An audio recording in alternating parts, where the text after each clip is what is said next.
Hello friends, welcome to our channel. ఈరోజు topic మనం మాట్లాడుకోబోయేది ఏంటంటే ఈ యొక్క సిటిజన్షిప్ అమెండ్మెంట్ యాక్ట్ గురించి మనం మాట్లాడుకోబోతున్నాం.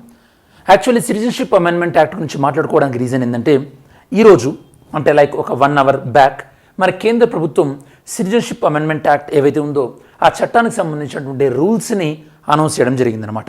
ఓకే, సో ఈ నేపథ్యంలో ఒకసారి మనం సిటిజన్షిప్ అమెండ్మెంట్ యాక్ట్ గురించి తెలుసుకోవడం ట్రై చేద్దాం. ఓకే, అంటే నెక్స్ట్ ఈ వీడియోలో ప్రధానంగా మీరు నేర్చుకోబోయేటటువంటి అంశాలు ఏముంటాయంటే కనుక అసలు ఈ యొక్క సిటిజన్షిప్ అమెండ్మెంట్ యాక్ట్ ఇది వార్తల్లో ఎందుకుంది, అలానే సిటిజన్షిప్ అమెండ్మెంట్ యాక్ట్ 2019 దాని యొక్క ప్రధానమైనటువంటి అంశాలు ఏంది, ఇది ఎందువల్ల దీని యొక్క అమలు అనేది ఇప్పటివరకు డిలే అయింది, అంటే ఎందుకు దీని యొక్క అమలు అనేది ఆలస్యమైంది, అలానే ఈ యొక్క సిటిజన్షిప్ అమెండ్మెంట్ యాక్ట్కి వ్యతిరేకంగా ఏవైతే కనుక ఈ యొక్క సుప్రీంకోర్టు కేసులో కొన్ని కేసెస్ ఫైల్ చేయడం జరిగిందో దానికి సంబంధించినటువంటి ఆర్గ్యుమెంట్ గవర్నమెంట్ ఆఫ్ ఇండియా ఎలాంటి ఆర్గ్యుమెంట్స్ ఇచ్చింది, అండ్ ఫైనల్గా సిటిజన్షిప్ అమెండ్మెంట్ యాక్ట్ యొక్క రూల్స్ ఏంది, ఇవన్నీ కూడా మనం ఈ వీడియోలో డిస్కస్ చేయబోతున్నాం. Okay, first context. ఈ వీడియోను మనం మాట్లాడుకోవడానికి ప్రధానంగా సందర్భం ఏంటంటే ఈరోజు కేంద్ర ప్రభుత్వం ఏ మంత్రిత్వ శాఖ, మినిస్ట్రీ ఆఫ్ హోమ్ అఫైర్స్ వీళ్ళు నోటిఫై చేయడం జరిగింది. ఏం నోటిఫై చేశారు? సిటిజన్షిప్ అమెండ్మెంట్ యాక్ట్ ఏదైతే ఉందో ఆ చట్టానికి సంబంధించినటువంటి రూల్స్ వాటిని నోటిఫై చేయడం జరిగింది. యాక్చువల్లీ ఈ చట్టాన్ని మనం చేసింది ఎప్పుడు? సిటిజన్షిప్ అమెండ్మెంట్ యాక్ట్ అనే దాన్ని 2019లో చేసినాం. ఓకే, 2019. ఇంకొక విషయం మీకు గుర్తుండాలి, యాక్చువల్గా సిటిజన్షిప్కి సంబంధించింది సిటిజన్షిప్ ఎప్పుడైనా సరే ఓకే అంటే సిటిజన్షిప్ అమెండ్మెంట్ యాక్ట్ కానివ్వండి లేకపోతే నార్మల్ సిటిజన్షిప్ యాక్ట్ అయినా కూడా సో మీకు ప్రధానంగా గుర్తుండాల్సినటువంటి అంశం ఏంటంటే జాగ్రత్తగా గుర్తుపెట్టుకోండి, సిటిజన్షిప్. ఓకే, సిటిజన్షిప్ అనేది మనకి ఇండియన్ కాన్స్టిట్యూషన్లో పార్ట్ 2లో ఆర్టికల్ 5 నుండి ఆర్టికల్ 11 వరకు ఉంటుంది. ఆర్టికల్ 5 నుండి ఆర్టికల్ 11 ఇండియన్ కాన్స్టిట్యూషన్లో సిటిజన్షిప్ గురించి ఉంటుందన్నమాట. ఓకే, ఇండియాలో సిటిజన్షిప్ పైన అంటే పౌరసత్వం పైన ఇండియాలో చట్టం చేసేటువంటి అధికారం కేవలం పార్లమెంటుకు మాత్రమే ఉంటుంది. కేవలం పార్లమెంటుకు మాత్రమే ఈ యొక్క అధికారం అనేది ఉంటుంది సిటిజన్షిప్ పైన. ఓకే, సరే, ఇప్పటివరకు మన భారతదేశ పార్లమెంటు సిటిజన్షిప్ పైన చేసినటువంటి చట్టం ఏంటంటే సిటిజన్షిప్ యాక్ట్ 1955. సిటిజన్షిప్ యాక్ట్ 1955 చేయడం జరిగింది. దాన్ని అమెండ్ చేసుకుంటూ వచ్చాం కాలానుగుణంగా. ఇప్పుడు మనం మాట్లాడుకుంటుంది ఏంది? ఈ యాక్ట్ ఏదైతే ఉందో దీనికి సంబంధించినటువంటి అమెండ్మెంట్ అంటే సిటిజన్షిప్ అమెండ్మెంట్ యాక్ట్ 2019. ఈ చట్టాన్ని ఎప్పుడు తీసుకొచ్చాం? 2019లో చేయడం జరిగింది, సిటిజన్షిప్ అమెండ్మెంట్ యాక్ట్. ఓకే, సరే, ఈ యొక్క సిటిజన్షిప్ మన పార్లమెంట్ మాత్రమే సిటిజన్షిప్ పైన చట్టం చేయగలుగుతుంది. ఎందుకంటే సిటిజన్షిప్ అనేది ఏ చట్టం ఏ లిస్ట్లో ఉంది? మనకి యూనియన్ లిస్ట్లో ఉంది కాబట్టి అంటే దీనిపైన పార్లమెంట్ మాత్రమే చట్టం చేయగలుగుతుంది, స్టేట్స్ చట్టాలు చేయలేవు. మనకు సిటిజన్షిప్ ప్రకారం మన కాన్స్టిట్యూషన్ ప్రకారం మనకి ఆర్టికల్ 9 అని ఒకటి ఉంటుంది మన ఇండియన్ కాన్స్టిట్యూషన్లో.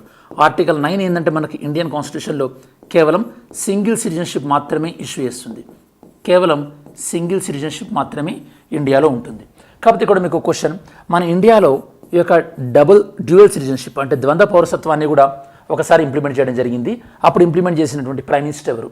ఏ ప్రైమ్ మినిస్టర్ కాలంలో మనకి ఈ యొక్క డబుల్ సిటిజన్షిప్ అనేది కూడా తీసుకొచ్చారు.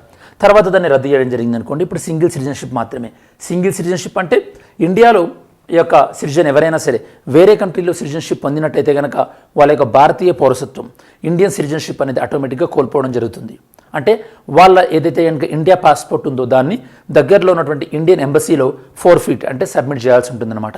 ఇన్ కేస్ సబ్మిట్ చేయనట్టయితే కనుక ఆబ్వియస్గా అప్పుడు వాళ్ళపైన యొక్క అంటే అఫెన్స్ లాగా పరిగణించి వాళ్ళపైన చర్యలు కూడా తీసుకోవడం జరుగుతుంది. ఓకే, సరే, మరి ఇప్పుడు సిటిజన్షిప్ అమెండ్మెంట్ యాక్ట్ 2019 ఇది ప్రధానంగా ఎవరికి వర్తిస్తుంది అంటే ఇమిగ్రెంట్స్.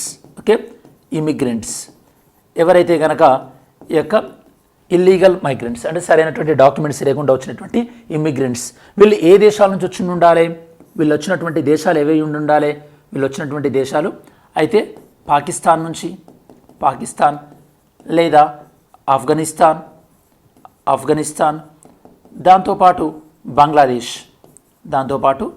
బంగ్లాదేశ్ ఈ దేశాల నుంచి వీళ్ళు వచ్చి ఉండాలన్నమాట. పాకిస్తాన్ కానీ ఆఫ్ఘనిస్తాన్ కానీ బంగ్లాదేశ్ నుంచి కానీ ఈ దేశాల నుంచి వచ్చిన వాళ్ళకి మాత్రమే ఇప్పుడు మనం మాట్లాడుకుంటున్నటువంటి సిటిజన్షిప్ అమెండ్మెంట్ యాక్ట్ అనేది వర్తిస్తుంది. అంటే ఇది మయన్మార్ నుంచి వచ్చిన వాళ్ళకి కానీ శ్రీలంక నుంచి వచ్చిన వాళ్ళకి కానీ ఇది అప్లికేబుల్ కాదు. Very very important. సరే, ఇది ఏదైనా మతం వాళ్ళకి అప్లికేబుల్ అవుతుందా? ఎస్. ఇది ఏ మతాలకు మాత్రమే అప్లికేబుల్ అవుతుంది అంటే కనుక అది కూడా మీరు ఇక్కడ చెక్ చేసుకోవచ్చు. ఏ రిలీజన్ వాళ్ళకి అప్లికేబుల్ అవుతుంది ఇది మీకు? ఇది మెయిన్గా హిందూ రిలీజన్, దాంతోపాటు Christian, okay, Christian and Buddhist, okay, అలానే జైన్, దాంతోపాటు సిక్, అలానే పార్సీ. అంటే ఒక ముస్లిం మతం కాకుండా ప్రధానమైనటువంటి మతాలు అన్నిటి కూడా, అంటే ఈ దేశాల నుంచి వచ్చిన వాళ్ళకు, ఈ మతాలకు చెందిన వాళ్ళకి ఈ సిటిజన్షిప్ అమెండ్మెంట్ యాక్ట్ అప్లికేబుల్ అవుతుంది అనమాట. Very very important. ముస్లింలకు ఎందుకు కాదు? ఎందుకంటే ఈ దేశాలు అనేవి ప్రధానంగా ఇస్లాంని వాటి యొక్క మతంగా డిక్లేర్ చేసుకోవడం జరిగింది కాబట్టి ఈ దేశాలలో ఈ మతాలకు చెందిన వాళ్ళు రిలీజియస్ మైనారిటీస్, అంటే మతపరంగా మైనారిటీలు ఉంటారు. వాళ్ళు ఎవరైనా అంటే పర్సిక్యూషన్, అంటే అణచివేతకు కానీ లేదా ఊచకోతకు కానీ వీళ్ళు గురి అయి ఉన్నారు కాబట్టి వీళ్ళు ఒకవేళ ఇండియాకి వచ్చినట్టయితే కనుక, ఓకే, మళ్ళీ ఒక రూల్ ఉంది, ఎప్పటిలోపు ఇండియాకి వచ్చి ఉండాలి? 31 డిసెంబర్ 2014, ఓకే, బిఫోర్ వీళ్ళందరూ కూడా, ఓకే, దీనికి సంబంధించినటువంటి వాళ్ళు ఓకే, ఇండియాకి ఎప్పటిలోపు వచ్చి ఉండాలి? బిఫోర్ 31 డిసెంబర్ 2014 వచ్చి ఉండాలన్నమాట. అంటే ఈ యాక్ట్ వచ్చేసరికి వాళ్ళు ఆల్మోస్ట్ 5 ఇయర్స్ ఇండియాలో ఉండుంటారు. ఎందుకంటే 2019లో వచ్చింది కదా యాక్ట్ అది. సో ఈ విధంగా మనకి 31 డిసెంబర్ 2014 కట్ ఆఫ్ డేట్. ఈ కంట్రీస్ నుంచి వచ్చి ఉండాలి, అలానే ఈ రిలీజన్కి చెంది ఉండాలి. వీళ్ళకి మాత్రమే సిటిజన్షిప్ అమెండ్మెంట్ యాక్ట్ అనేది వర్తిస్తుంది.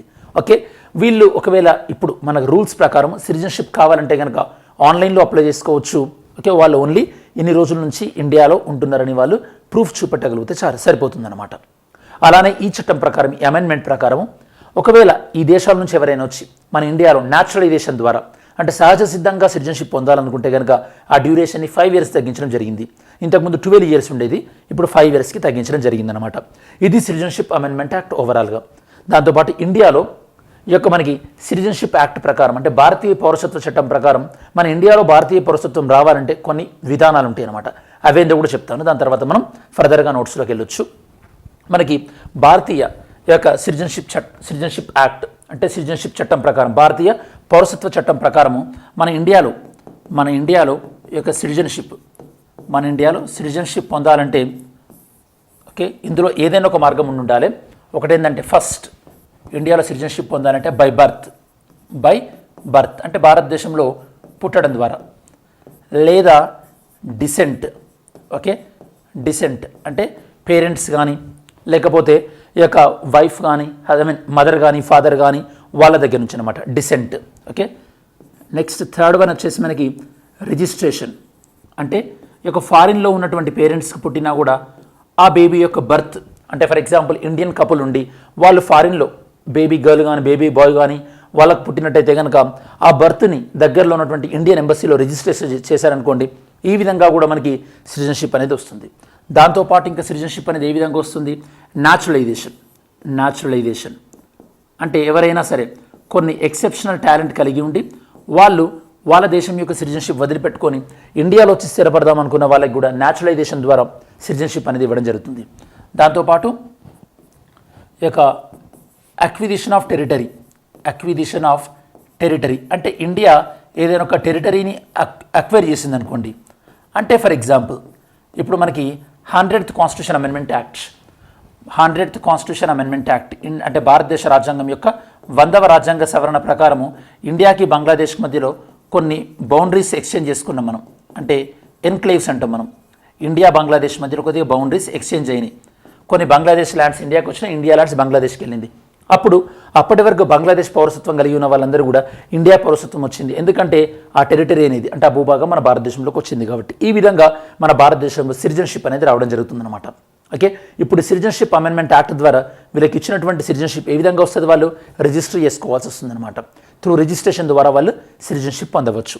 ఎందుకంటే బై బర్త్ కాదు, బై డిసెంట్ కాదు. న్యాచురలైజేషన్ అయితే కనుక ఇదివరకు 2 ఇయర్స్ రూల్ ఉండేది, ఇప్పుడు 5 ఇయర్స్ చేసాం. ఇలానైనా సరే రిజిస్ట్రేషన్ ద్వారానైనా సరే వాళ్ళు ఈ యొక్క సిటిజన్షిప్ని పొందొచ్చు. ఓకే, ఇలా పొందాలంటే ఎక్సెప్షనల్ టాలెంట్ అయి ఉండాలి. దాంతోపాటు ఈ యొక్క షెడ్యూల్ 8లో ఉన్నటువంటి 22 లాంగ్వేజెస్లో ఏదో ఒక లాంగ్వేజ్ పైన కమాండ్ ఉండాలి. కొన్ని కండిషన్స్ ఉన్నాయన్నమాట. ఇది ఓవరాల్గా మనకి సిటిజన్షిప్ అమెండ్మెంట్ యాక్ట్కి సంబంధించినటువంటి ఈ యొక్క ఇన్ఫర్మేషన్. సరే, ఒకసారి మనం నోట్ చెక్ చేసినట్టయితే కనుక ఇది ప్రధానంగా ఎవరికి వర్తిస్తుందో నేను మీకు ఆల్రెడీ చెప్పాను, కట్ ఆఫ్ డేట్ కూడా చెప్పాను, అండ్ ఇది ఏ కంట్రీ నుంచి వచ్చినా వాళ్ళకి వర్తిస్తుందో కూడా మనం ఆల్రెడీ డిస్కస్ చేయడం జరిగింది. దాంతోపాటు సిటిజన్షిప్ అమెండ్మెంట్ యాక్ట్ అనేది ఏ ప్రాంతాల్లో వర్తించదు, ఇది కూడా చాలా చాలా ఇంపార్టెంట్. మనకి 6th షెడ్యూల్ ఏదైతే ఉందో 6th షెడ్యూల్లో ఉన్నటువంటి అస్సాం, మేఘాలయ, త్రిపుర, మిజోరాం ఈ రాష్ట్రాల్లో 6th ఈ యొక్క సిటిజన్షిప్ అమెండ్మెంట్ యాక్ట్ అనేది వర్తించదు. ఎందుకు వర్తించదు అంటే ఇక్కడ మనకి ట్రైబల్ పాపులేషన్ ఎక్కువ ఉంది కాబట్టి ఎప్పుడైతే మనం ఒకవేళ సిటిజన్షిప్ అమెండ్మెంట్ యాక్ట్ ఇక్కడ కూడా వర్తించినట్టయితే ఏమవుతుంది, ఇక్కడ చాలామంది 31 డిసెంబర్ 2014 కన్నా వచ్చిన వాళ్ళు ఎవరైతే వలస వస్తారో వాళ్ళకు ఒకవేళ 5 years ఉన్నట్టయితే కనుక వాళ్ళందరికీ మనం సిటిజన్షిప్ ఇవ్వాల్సి వస్తుంది. దానివల్ల లోకల్లో ఉన్నటువంటి ట్రైబల్ ఇంట్రెస్ట్ ఏదైతే ఉంటుందో వాళ్ళ యొక్క హక్కులు ఏవైతే ఉంటాయో అవి ఉల్లంఘించబడతాయి. కాబట్టి ఈ యొక్క ట్రైబల్ ఏరియాస్ అస్సాంలో ఉన్నటువంటి కార్బీ ఆంగ్లాంగ్, మేఘాలయలో ఉన్నటువంటి గారో హిల్స్, మిజోరాంలో ఉన్నటువంటి చక్మా డిస్టిక్, త్రిపురలో ఉన్నటువంటి ట్రైబల్ ఏరియాస్ ఈ ప్రాంతాల్లో అంటే ఓవరాల్గా 6th షెడ్యూల్ ఏ ప్రాంతాల్లోనైతే కనుక అప్లికేబుల్ ఉందో ఇక్కడ మనకి సిటిజన్షిప్ అమెండ్మెంట్ యాక్ట్ అనేది అమల్లోకి రాదు. ఈ ప్రాంతాల్లో ఎవరైతే కనుక ఇల్లీగల్గా వచ్చారో అక్కడ ఎన్ఆర్సీ అమలు చేసి ఇల్లీగల్గా వచ్చిన వాళ్ళకి ఈ ప్రాంతాల నుంచి వాళ్ళని వాళ్ళ దేశానికి పంపించడం జరుగుతుంది. సిటిజన్షిప్ అమెండ్మెంట్ యాక్ట్ దీని ద్వారా న్యాచురలైజేషన్ ఇదివరకు 12 years ఉండేది ఇప్పుడు 5 yearsకి తీసుకురావడం జరిగింది. ఓకే, ఎవరు ఎలిజిబుల్ అనేది మనం ఆల్రెడీ డిస్కస్ చేసాం. దాంతోపాటు ఇది ఏ ప్రాంతాలకు అప్లికేబుల్ కాదు, ఈవెన్ ఇన్నర్ లైన్ పర్మిట్ ఎక్కడెక్కడ అయిందో ఆ ప్రాంతాలకు కూడా అప్లికేబుల్ కాదు. ఎందుకు డిలే అయింది, ఇది ఎందుకు డిలే అయిందంటే కనుక అస్సాం ప్రాంతంలో ఉన్న వాళ్ళ నుంచి కొద్దిగా అబ్జెక్షన్ వచ్చింది. ఎందుకు అబ్జెక్షన్ వచ్చింది, మనకు 1985 అకార్డ్ 1985 ఒప్పందం ప్రకారం ఏంటంటే ఫారినర్స్ అస్సాంకి ఎవరైనా సరే ఈ యొక్క 25th March 1971 ఓకే ముందు అండ్ 1st January 1966 మధ్యలో వచ్చిన వాళ్ళకి మాత్రమే ఇది అప్లై చేయాలి. 1971 తర్వాత ఎవరైతే వచ్చారో అస్సాంలోకి వాళ్ళందరినీ ఐడెంటిఫై చేసి, ఎందుకంటే వాళ్ళు మ్యాక్సిమం ఎక్కడి నుంచి వచ్చి ఉండొచ్చు, బంగ్లాదేశ్ నుంచి వచ్చిన వాళ్ళు అయి ఉంటారు. 1971 తర్వాత అస్సాంలోకి వచ్చారంటే ఎందుకంటే బంగ్లాదేశ్ లిబరేషన్ వార్ అనేది 1971లో జరిగింది కాబట్టి అట్లాంటి వాళ్ళందరినీ మీరు ఐడెంటిఫై చేసి వాళ్ళని వాళ్ళ దేశాలకు పంపించాలన్నారు. ఆ ప్రాసెస్సే మనకి ఎన్ఆర్సీ. ఓకే, దాంతోపాటు కొంతమంది ఈ యొక్క సుప్రీంకోర్టులో ఛాలెంజ్ చేయడం జరిగింది. ఏమని, ఇది మనకి యాంటీ ముస్లింగా ఉంది, మనకి మయన్మార్లో ఉన్నటువంటి రోహింగ్యా కానీ టిబెటన్ బుద్ధిస్టులు ఎవరైతే కనుక చైనాలో ఊచకొత్తను ఎదుర్కొంటున్నారో లేదా హింసను ఎదుర్కొంటున్నారో లేదా శ్రీలంకలో తమిళియన్స్ వీళ్ళు ఉన్నారు కదా అని ఫైల్ చేసినప్పుడు అప్పుడు ప్రభుత్వం ఏం సమాధానం చెప్పిందంటే కనుక ఇది మేము రీజనబుల్ క్లాసిఫికేషన్ అంటే మేము ఎవరెవరికైతే కనుక ఇప్పుడు మేము అంటే పౌరసత్వం ఇస్తున్నామో బంగ్లాదేశ్ నుంచి వచ్చిన వాళ్ళకి కానీ ఆఫ్ఘనిస్తాన్ కానీ పాకిస్తాన్ కానీ అక్కడ స్టేట్ కంటూ ఒక రిలీజియన్ ఉంది. ఆ రిలీజియన్ వల్ల ఈ యొక్క ఇప్పుడు మేము మెన్షన్ చేస్తున్నటువంటి మిగతా రిలీజియన్ వల్ల 6 రిలీజియన్స్ ఏవైతే ఉన్నాయో వాళ్ళు హింసను ఎదుర్కొంటున్నారు కాబట్టి మేము ఆ దేశాలకు ఇస్తున్నాము, మిగతా దేశాలు ఎక్కడెక్కడ ఉచ్చకొత్త జరుగుతుందనేది సంబంధం లేని మ్యాటరు, మేము ఈ దేశాలలో ఉన్నటువంటి ఈ పర్టికులర్ వాళ్ళ కోసం మాత్రమే ఈ చట్టం చేశామని చెప్పేసి గవర్నమెంట్ కౌంటర్ చేయడం జరిగింది. మరి దీనికి రూల్స్ ప్రకారం ఎవరైనా CAA ప్రకారం ఈ యొక్క పౌరసత్వాన్ని అప్లై చేసుకోవాలంటే కనుక మొత్తం ఆన్లైన్లోనే ప్రాసెస్ ఉంటుంది, ఎలాంటి డాక్యుమెంట్స్ కూడా అవసరం లేదు. ఓన్లీ వాళ్ళు 31 డిసెంబర్ 2014 కన్నా ముందు అలానే మనం ఏవేవైతే కనుక కంట్రీస్ నుంచి పేర్కొన్నామో ఆ కంట్రీస్ నుంచి వచ్చినట్టుగా ఆ మతాలకు చెందిన వాళ్ళుగా మాత్రమే వాళ్ళు డిక్లేర్ చేసుకోవాల్సినటువంటి అవసరం ఉంటుంది. Okay, yesterday's video question, the Yars missile recently seen in the news, it is an intercontinental ballistic missile developed by which one of the countries, ఏ కంట్రీ దీన్ని డెవలప్ చేసింది, Russia. The first city specific zero carbon buildings action plan in India was launched in which of the following cities. ఈ యొక్క zero carbon building action plan అనేది ఏ సిటీలో launch చేశారు, Nagpur. The women business and the law 2024 report is released by which organization, World Bank group. Next ఈరోజు వీడియోలో okay question చూద్దాం. Which article of the Indian constitution of India deals with the rights of citizenship of certain persons of Indian origin residing outside of India, అంటే ఇండియాలో ఉండి ఈ యొక్క అబ్రాడ్లో నివసిస్తున్న వాళ్ళ యొక్క రైట్స్ గురించి ఏ ఆర్టికల్ అనేది డీల్ చేస్తుంది. Mains question, how justify it is to view the issue of citizenship amendment act from the communal prism, అంటే యొక్క మతం ఓకే యొక్క కమ్యూనల్ పాయింట్ ఆఫ్ వ్యూలో సిటిజన్షిప్ అమెండ్మెంట్ యాక్ట్ని మీరు ఎలా చూస్తారు. సబ్స్టాన్షియేట్ యువర్ వ్యూస్, మీ యొక్క వ్యూస్ని సపోర్ట్ చేయండి, సబ్స్టాన్షియేట్ చేయండి అని చెప్పేసి ఇస్తున్నారు. సో ఈ వీడియోలో మనం ఓవరాల్గా సిటిజన్షిప్ అమెండ్మెంట్ యాక్ట్ గురించి డిస్కస్ చేసాం. ఈ సిటిజన్షిప్ అమెండ్మెంట్ యాక్ట్లో మనం ఈ డిస్కషన్లో భాగంగా సిటిజన్షిప్ పైన ఓన్లీ పార్లమెంట్ మాత్రమే చట్టం చేయగలుగుతుంది. అలానే మనం ఆర్టికల్ 5 నుంచి ఆర్టికల్ 11 వరకు సిటిజన్షిప్ ఉంటుందని, అలానే ఆర్టికల్ 9 ప్రకారం డ్యూయల్ సిటిజన్షిప్ అనేది ఉండదు అని, దాంతోపాటు సిటిజన్షిప్ అమెండ్మెంట్ యాక్ట్ అంటే సిటిజన్షిప్ యాక్ట్ అనేది మనకి 1955లో వచ్చిందని, దాన్ని అమెండ్ చేసుకున్న 2019లో ఇది ఎవరికి అప్లికేబుల్ అవుతుంది, ఏ దేశం నుంచి అప్లికేబుల్ అవుతుంది, అలానే మన ఇండియాలో సిటిజన్షిప్ రావాలంటే ఎన్ని విధాలుగా సిటిజన్షిప్ అనేది మన ఇండియాలో మన భారతదేశంలో వస్తుంది అనేదాన్ని కూడా మనం డిస్కస్ చేయడం జరిగింది.